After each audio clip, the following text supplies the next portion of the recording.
like a buttercup. You're a Barbie doll. Show them all what I'm made of. Strut down the hall.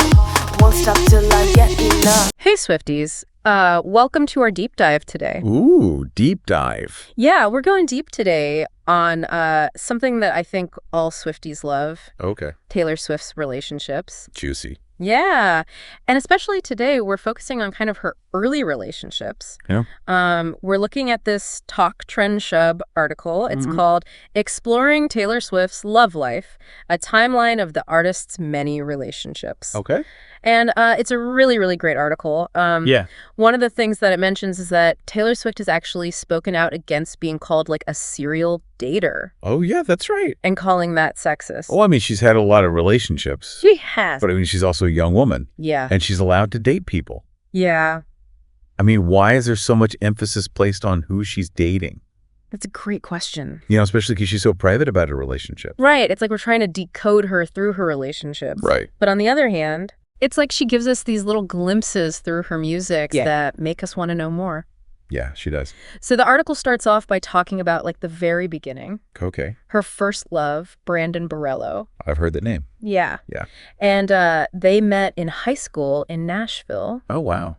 And the article describes it in this really beautiful way. Yeah. They say, Nashville, where guitars echoed through the streets and dreams were born and shattered every day. You know, that's kind of cliche. It is a little cliche. But it's true. It's like this image of young love in Music City. Right. It's perfect. It does. It really does. Yeah. And I mean, you know, she was surrounded by all this music. Yeah. And Heartbreak. Yeah. I mean, think about those early songs. Yeah. Tim McGraw, Teardrops on My Guitar. Uh-huh. They have this like innocence to them, but also this heartache, Yeah. which I think is like perfect for that setting. Yeah. It's almost like Nashville itself became like a character Oh, yeah, for sure. in her music. Like a backdrop. Yeah. This backdrop of like hopeful musicians. And Heartbreak. And Heartbreak. Yeah. Yeah. And I think those early songs, they resonate so much with fans because Hey. that feeling of like first love, Yeah, it's so universal. it is. Like we can all relate to it. Yeah, it's like a coming of age story. Yeah. Set to music, Yeah. country music. And so do you think that any of those songs were actually inspired by Oh, Brandon Borello? that's a good question. I know the article doesn't explicitly say it, Okay. but I was wondering what your take was. Well, I don't know if she's ever confirmed it. Yeah. But, you know, if we're playing detective here, Yeah. there are a few that come to mind. Okay. I mean, our song, Okay. it's so playful and innocent, Uh-huh. that kind of high school sweetheart vibe. Yeah, I can see that. Yeah. What about like... What about Picture to Burn? Oh, yeah. I mean, that one's a little bit more fiery, Yeah. maybe a little falling out, Right. or You Belong With Me. Yep. That's a classic. It is. Unrequited love, Yeah. longing. Mhm. So who knows? It's so fun to think about these connections It is. to like her real life Yeah. and her music. Yeah, her music is so relatable because it is grounded in her real experiences. Yeah, and it makes it even more relatable knowing that it came from like these real relationships. Totally. Yeah. And, you know, she was so young when she was writing these songs. I know.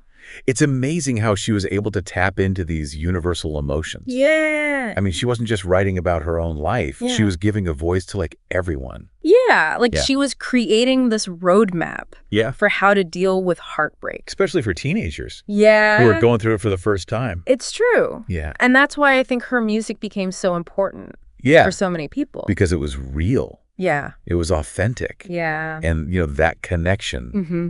that's what made her a star. Yeah. But of course, her journey doesn't end there. Yeah. No, it doesn't. Her career takes off. Yeah. And so does the spotlight on her relationships.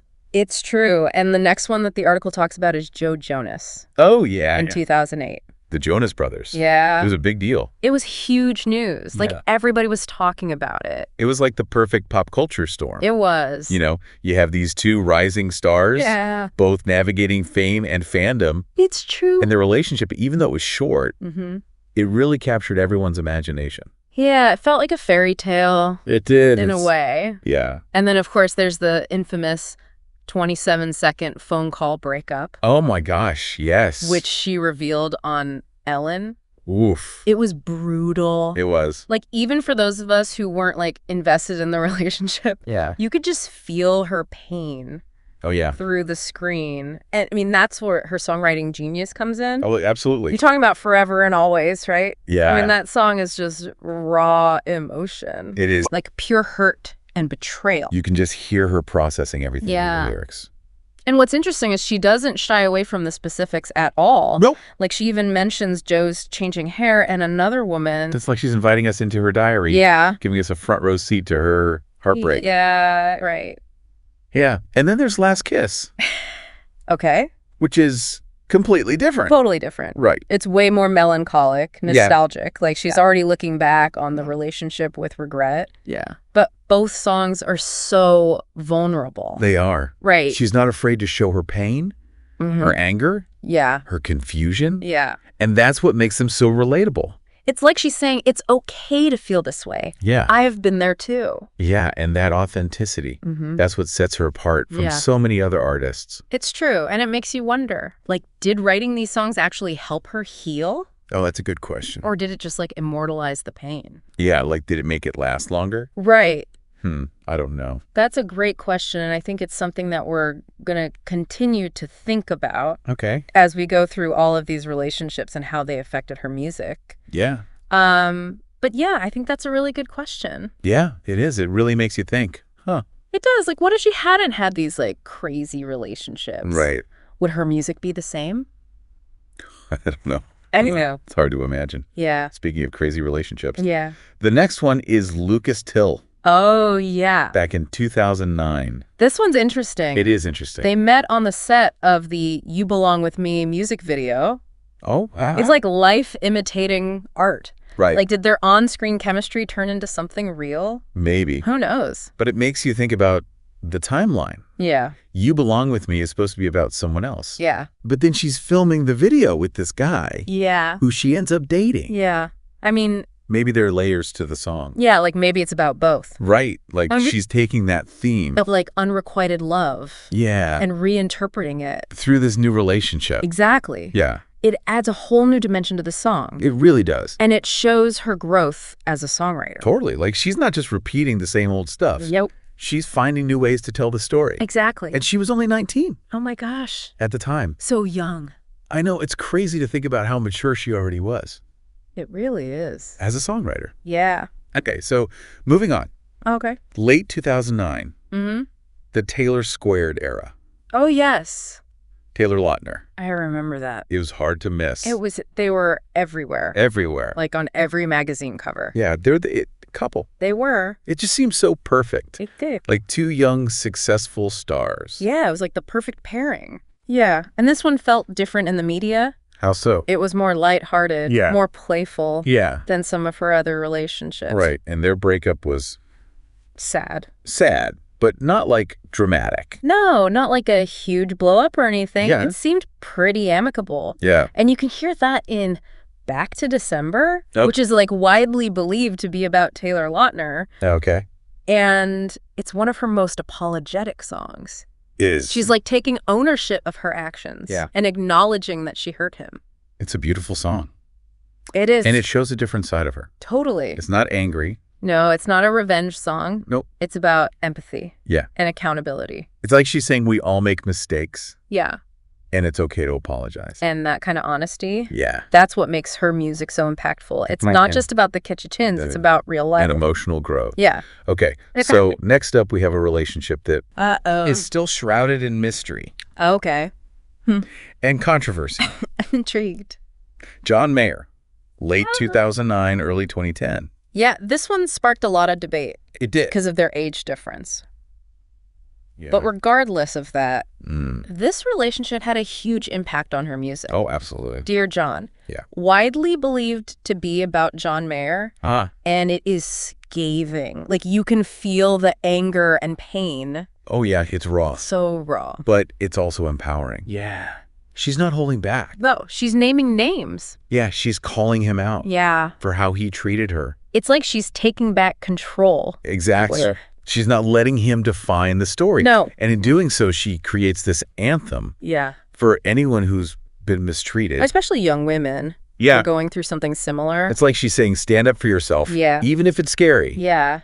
And it shows another side of her songwriting. Uh-huh. This ability to turn pain into strength. Resilience. Yeah. It's amazing. It is.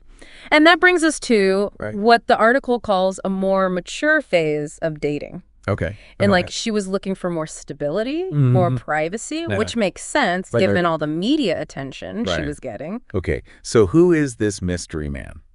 It's Jake Gyllenhaal. Ooh, Jake Gyllenhaal. Late 2010. This one is fascinating. It is. Because it sparked so much speculation. So much. Among fans. Yeah. I mean, all too well. Oh my gosh. The 10-minute version, yeah. It's like the ultimate heartbreak anthem. It is. It's so detailed. It's like you're right there with her. You're reliving every moment. Yeah. And the fact that it's rumored to be about Jake Gyllenhaal right? just adds to the mystery. It's like every little detail becomes a clue. It's a game. It's a game. For the fans. Right. They're piecing together timelines. Analyzing lyrics. Looking at paparazzi photos. It's incredible. Yeah, it really is. But it speaks to the power of her storytelling. Oh, yeah. I mean, these songs are more than just songs. They're cultural touchstones. Yeah. Shared experiences. Exactly. Like connect people. It's like she's created this whole universe. Yeah. Where her life and her music are intertwined. And fans can like explore it. Yeah, and make their own connections. And I think that's what makes being a Taylor Swift fan so fun. It is. So engaging. Okay, so next we have Connor Kennedy. Oh, wow. In 2012. A Kennedy. Yeah, this one was huge. It was because of the Kennedy name. The history? Yeah, it was like a modern day fairy tale. Right. The pop princess. And political royalty. And she even bought a house. Oh, wow. Near the Kennedy compound. Wow. So she was really into it. It seemed like it, but it didn't last. It didn't? They broke up in the fall of 2012. Okay. And now fans are trying to figure out which songs are about him. Yeah. Some people think Starlight. Oh, Starlight. Okay. With the references to dancing summer romances. Okay. Yeah, I could see that. But who knows? Who knows? That's part of the fun. It is. The mystery. The detective work. Yeah. The debates. It never ends. It's all part of the Taylor Swift experience. Yeah, and it shows that she trusts her fans. Right. To figure it out. To interpret her music. Yeah. On a deeper level. All right, so our deep dive concludes with one more high-profile relationship. Hit me. Harry Styles. Oh, yes. Late 2012, early 2013. Taylor. Yeah.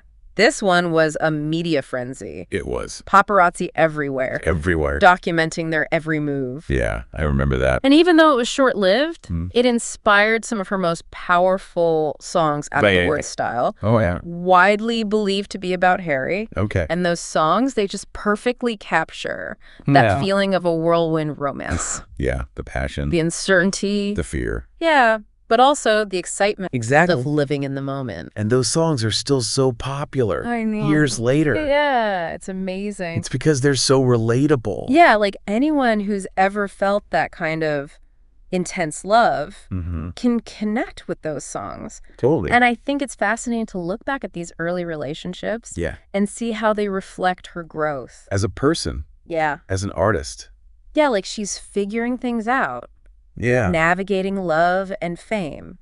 It's not easy. No. But she does it with such honesty. Yeah, and vulnerability. Yeah. And she brings us along for the ride. She does. Through her music. It's a privilege to witness that. It really is. It's pretty amazing. It is. I see how her songwriting just keeps evolving. Yeah. Alongside her life. Yeah, and it's like all of these relationships, they just make her music deeper, yeah, more complex, more nuanced. Yeah, and that brings us to the final relationship that we're going to talk about today. Okay, let's hear it. Harry Styles. It's late 2012, early 2013. Taylor. This one was a media frenzy. It was. Paparazzi everywhere. Everywhere. Documenting their every move. Yeah, I remember that. And even though it was short-lived, it inspired some of her most powerful songs. Oh, yeah. Out of the Woods style. Oh, yeah. Widely believed to be about Harry. Okay. And those songs that they just perfectly capture that feeling of a whirlwind romance. And the passion. The uncertainty. Of fear. Yeah, but also the excitement. Exactly. Of living in the moment. And those songs are still so popular years later. Yeah, it's amazing. It's because they're so relatable. Yeah, like anyone who's ever felt that kind of intense love can connect with those songs. Totally. And I think it's fascinating to look back at these early relationships and see how they reflect her growth. As a person? Yeah. As an artist? Yeah, like she's figuring things out. Yeah. Navigating love and fame. It's not easy. But she does it with such honesty. Yeah. And vulnerability. Yeah. And she brings us along for the ride. She does. Her music. It's a privilege to witness that. It really is. It's a reminder that even global superstars, they have the same ups and downs in love, Heartbreak. just like everyone else. Yeah. And she's so willing to be vulnerable to share that with us through her music. Yeah. It's what makes her so relatable. Yeah, it creates such a powerful connection Absolutely. with her fans. Yeah.